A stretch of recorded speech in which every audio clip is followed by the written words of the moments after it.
welcome to the Art of Being Human. We are talking about how to overcome anxiety and depression and various bad emotions. I shouldn't say bad emotions. You can't characterize emotions as being bad or good. They are just emotions, but you can categorize them as being comfortable or uncomfortable, and we are dealing with ways to overcome the anxiety and fear and depression that most people have.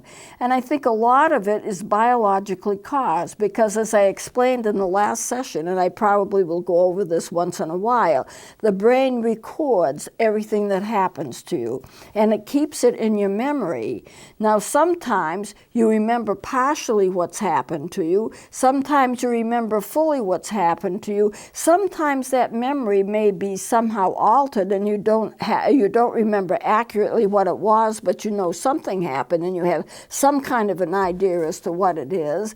There are various therapies that people use, that counselors use, psychiatrists and therapists and social workers, to help people overcome the problems that they have. Now, I have been trained as a psychotherapist and I've used psychotherapy. I'm not using it here in the show, but it's something that I have done in the past. But you know, the amazing thing is people are trained in different therapeutic ways in order to help people. And they all work. If a counselor is genuinely interested in the person that they're trying to help, and they really want them to get well, which of course they wouldn't be in therapy if they didn't, but if they're really invested in helping them, it really doesn't matter. The research shows what method they have been trained in. As long as they are geared on helping a person get well, it's considered to be client-centered. And client-centered therapy helps people to get well because you're really invested in helping people. So the method is not so important as the interest the counselor has in helping the person. And all people can get well. Or there are some people that get better with therapy. There are some people therapy doesn't help as much. But all people have the capability of having some wellness. And as long as the counselor is a good counselor, then the person can achieve wellness no matter what type of therapy is used. The research is very clear on this, whether a person uses Rogerian or whether they tend to be more analytically approached or behaviorally approached. People can get well in different types of therapy, as long as the therapy is geared to helping them to get well. I know this seems like maybe a stupid explanation, but actually the research shows this. Now, there is a type of therapy called psychoanalysis. I don't do it, but there is a type of therapy called psychoanalysis, where the individual is encouraged to remember just about everything that's ever happened to them. They sometimes go to therapy once a day instead of once a week. I think once a week or twice a week is usually appropriate. But they go more frequently, they go for longer periods of time, and they eventually remember quite a bit of what's happened to them.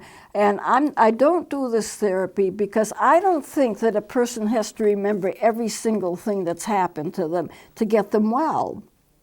But what I do think is that we need to know the pattern of things that happen. So supposing a person comes to me and they were abused by an alcoholic parent, mother or father, whichever, an alcoholic parent, do I want them to remember every incident when the parent came home drunk and hit them? Do I need to have them remember every single incident? Well, psychoanalysis would say, remember it all if you possibly can, and then they would tend to urge the person and help the person to remember more and more. I don't think that's necessary. I want to know the pattern of what's happened. The fact is, a person had an alcoholic parent that came home drunk from work and abused them. Do I want to know every event? No, I don't need to know every event. Does the client need to remember every event? I don't think so. But they need to know that it happened over and over and over again. It was a pattern. I need to, as their therapist, remember and know that it happened more than once, and this was a pattern. So we're dealing with a pattern of things. And when the person starts to get well, they start to get well no matter how much they remember. They start to get well. Now, I've had people come to me who I have counseled that said, what help is it to remember things? You know, just because I remember things doesn't make me well. Well, once you remember things, that's the first step. It's the first step. Then you work with it. You can use desensitization. You can use all kinds of things to help a person get well. But they need to know what happened to them. But not every event of what happened to them. They may not need to know the worst parts, but they need to know something. They need to hang their hats on something. If you can diagnose a person and you know what it is that's wrong with them, and they know the diagnosis, and sometimes I will share the diagnosis and tell them what it is, and sometimes I don't. It depends upon the circumstances. It depends upon the health of the person that I'm helping. But if they have something they can hand, you know, just hold on to. Yes, I have PTSD. I go through these things I go through because I have PTSD. They have something to hold on to. They have a reason for why they're acting the way they do. I think it sometimes helps in the therapeutic process. If you have lots and lots of anxiety to the point where you're barely functioning, you really need to have help.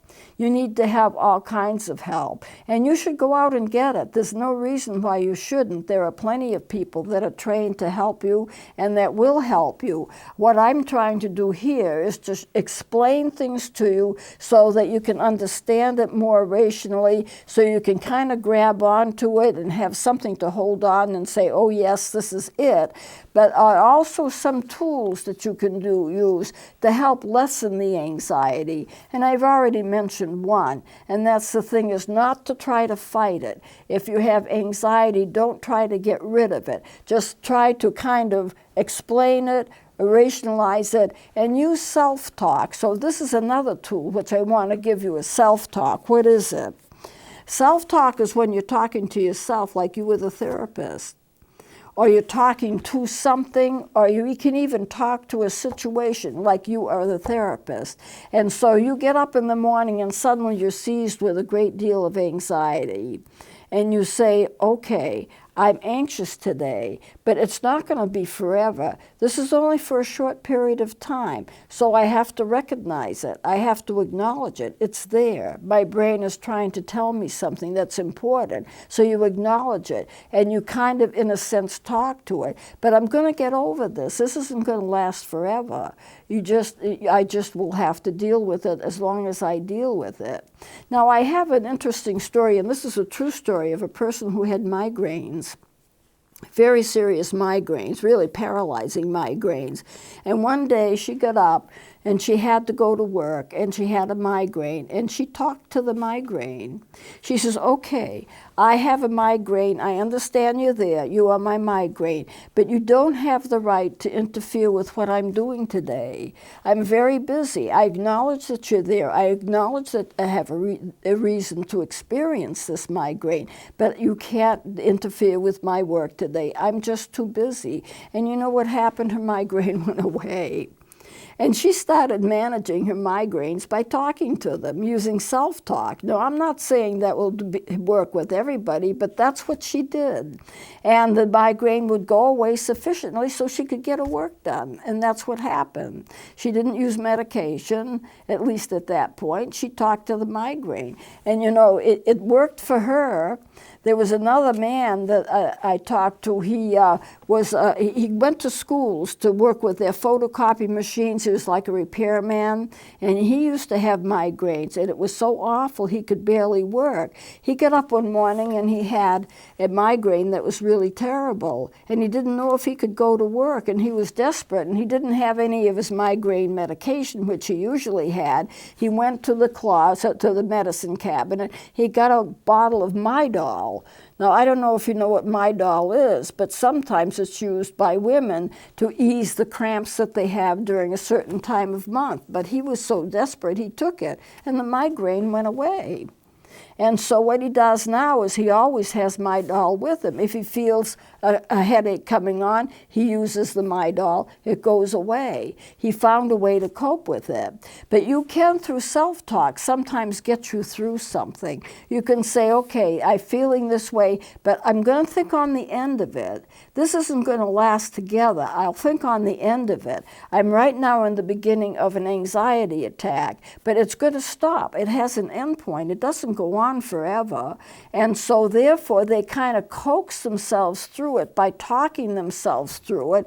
And then at the end of that time that they talk themselves through it, they don't have it anymore. It's gone.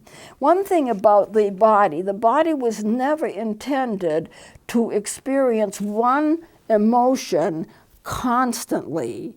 It ebbs and it flows. Most people cycle. They have their high points, they have their low points, and they're sometimes usually in between. Now, there are certain illnesses that's not the case. They're very high or they're very low. These would be the bipolar disorders. And so it's very hard for them to achieve a middle point. They need to have medication to help them. But we all cycle to a certain degree. We have high points, we have low points, and then sometimes we're in between. And when we're feeling good, we're feeling terrific. When we're not feeling good, we feel terrible. I had a person, and I'm going to tell you this, I'm not using any names, but this is actually occurring when somebody was suicidal.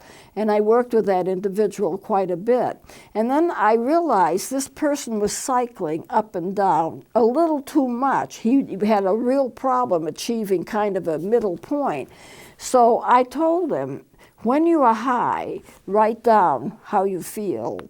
I feel on top of the world. I feel I can do anything. I have a good day coming. You know, I can accomplish a lot. And this is good feeling will come if I ever get low. I'm going to read this because I know it's coming back again. He was cycling. When he got low, I told him to read it.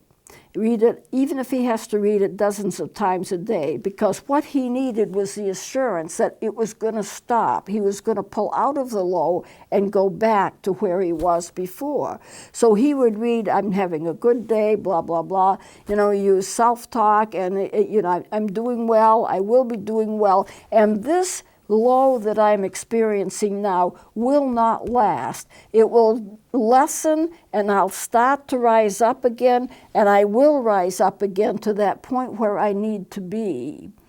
And because he could reassure himself, because he'd written it all down when he was feeling good, because he could use those words and reassure himself that he could get up back to the middle where he was supposed to be, he knew it would happen. And it helped him, because even though he felt low, he knew that that was not his final destination. You know, sometimes if you're having a real bad depressive day, if you can reassure yourself that this is a temporary emotion. Why is it temporary? Because the body was never meant to achieve one emotion and just stay there. The body is cyclical. It rises and it falls. So you will rise up. Now, it may not be today or tomorrow, but it's coming. And you will rise up, and you won't stay at that low point. If you have something to shoot for, and if you can reassure yourself that you're going back up, because you always do, because that's what the body always does. And if you can reassure yourself of that, then you can spare yourself some pain saying, I'm never going to get out of this. I'm never going to get out of this. One of the symptoms of depression, especially a clinical depression, which goes beyond having a blue day, is to feel depressed and think that you're forever going to be that way, that you're never going to be better. And if you can reassure yourself that this is temporary, you're at the low now, but you're not going to stay there. You've always raised up to being better. You will raise up and being better, because this is what your body does. And lo and behold, it happens. So in a sense, you've reassured yourself all the time that you were low. You reassured yourself, and it came up.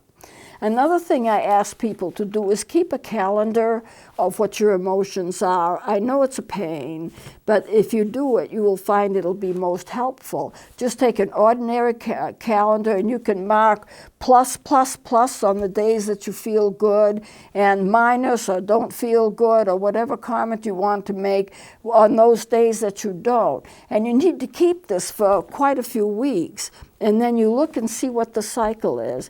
You have 2 weeks when you feel good, 2 weeks when you don't feel good. Then it reverses and you're 2 weeks good again. If you can establish a cycle, or you have 3 weeks good and 1 week bad, or whatever the cycle is, it's going to be different for different people, a different number of days or a different number of weeks, whatever. And you can see that cycle, then you know when you're entering into a cycle about how long it's going to be before the cycle reverses itself and you get back up again. And you can look at that and you kind of know. You feel yourself descending, well, it's happening again. But it always happens like this. Now it's going to start going up because it always does. You can get to know what your body does. It's also helpful for another reason. You can take it to a doctor. And you can say to the doctor, you know, I seem to be according to a cycle. I'm high on one end of the scale, I'm low on the other, and it seems to repeat itself. The doctor will take that very seriously because he wants to know what your cycle is too. Because if he gives you medication, then he wants to level off the low so you don't go so deep with the low. He wants to level it off so you will feel much better. And that's what medication does. Why do doctors give medication when a person is having an emotional problem? Because it makes them more comfortable as they go through their symptoms. And if they're more comfortable going through their symptoms, then they can look at where their symptoms are coming from. They can take a look into the past and they can figure out where this all started, and then they can be healed from it. Now, some people are cyclical because their body makes them cyclical to the point where they're always going to need to be on medication because the body is up and down and up and down. These are the cyclic people that would have bipolar disorders, or people who tend to cycle too much. They're not all bipolar, but there are similar kinds of instances where people go down too much and maybe go up too much. They do tend to cycle. If they understand that this is a cycle that they're on and the body does not stay low, but it will come up, doctors can medicate them. Psychiatrists are very adept at using medications. Why would you want to use medications? Some people say you shouldn't use medication, but if you're going to get to the point where you need to find out where this all started, what were the traumatic events that caused this, and you can't remember it or you can't remember enough of it, it's not that you want to remember everything. I don't necessarily want my clients to remember everything, but I want them to remember enough so they have an understanding of what happened to them, why it happened to them, and then we can work with that. Psychoanalysts want you to remember a lot. I think you have to remember whatever is necessary for you to remember, but it may not be everything, and I don't even encourage everything. And the purpose of the medication is to make you comfortable so that people can do therapy with you, and then you can get better that way. If you are having terrible symptoms, you can't dig down further to find out more. It's only going to increase the symptoms. Now, one thing that the brain is very good at, it's very good at shielding a person from remembering the worst of the events. And instead, it shoots out signals that something's wrong. What are the signals that it shoots out? It's like you're remembering something sideways, if I can phrase it like that. Well, the symptoms are going to be depression. They're going to be anxiety, nervousness, fear, panic. It's going to be all of those things. And when you feel those things, if you tend to be a kind of person that feels those things, the brain wants you to recognize something's wrong. It may not allow you to remember the whole thing because maybe the brain doesn't want you to remember. It puts a lid on it so you don't have to remember, but it shoots out these signals, which are the symptoms that you're going through, and you need to be made comfortable so that you can dig down to a certain degree. And I use that word dig down very lightly because it's not like you got a shovel or something. When you start to remember things, the brain generally, and you can handle it, the brain generally lets you remember a little more and a little more and a little more as time goes on. You see, what happens is you start to remember and then the anxiety hits because you may remember things too fast or too deep. Nobody wants you to remember anything too fast or too deep. But just at the level where the brain feels comfortable in releasing some memories for you to work on. And then when you do that successfully, it may release another memory for you to work on. Or you may get it in dreams, but somehow the brain is letting you know that something has to be dealt with, but not at such a conscious level that you bear the brunt of the whole thing. Now, there are defense mechanisms. We call them defense mechanisms. I've gone through them in this class before. And the defense mechanisms are a way of your body handling stress. So you don't have to deal with the stress onward and outward and face it. You can actually work with it without feeling so much stress. In other words, you're not facing your problems face on. It hides your problems from you because repression is one of them. For repression, it'll force the worst down into your unconsciousness, but the brain hasn't forgotten it. It's there. So it shoots out these little reminders, work on me, and then you get the symptoms of the anxiety or the depression, whatever it is.